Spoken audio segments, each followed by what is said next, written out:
Hot news: life-threatening cold weather sets in across the Midwest and Northeast Los Angeles time.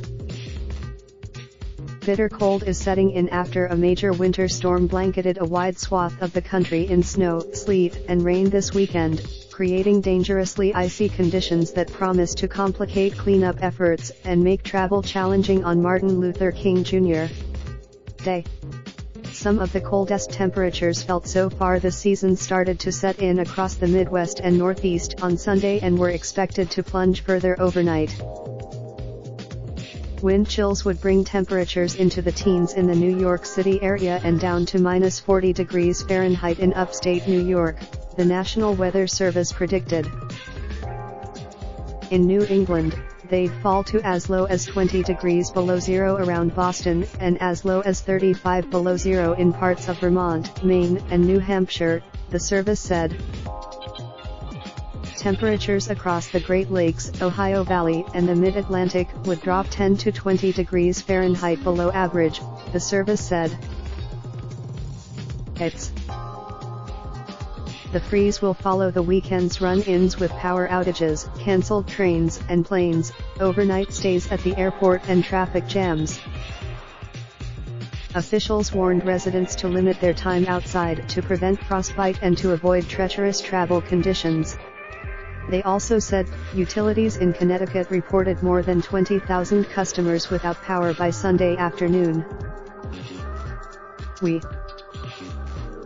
Amtrak canceled trains across the Midwest and Northeast over the weekend, but promised full service would resume Monday. Boston's the storm caused by the clash of an Arctic high-pressure system with a low-pressure system coming through the Ohio Valley wreaked havoc on air travel and other forms of transportation all weekend. More than 1,500 flights were canceled nationwide Sunday, according to FlightAware, a flight tracking company. Among the hardest hit was Boston's Logan Airport, where stranded passengers lingered Sunday, as typically bustling security lines, ticketing counters, and baggage claims were largely deserted. Xavi Ortega, a 32-year-old engineer from Spain, said he and his wife slept overnight at the airport after their Saturday night flight home to Barcelona was cancelled. He said the couple,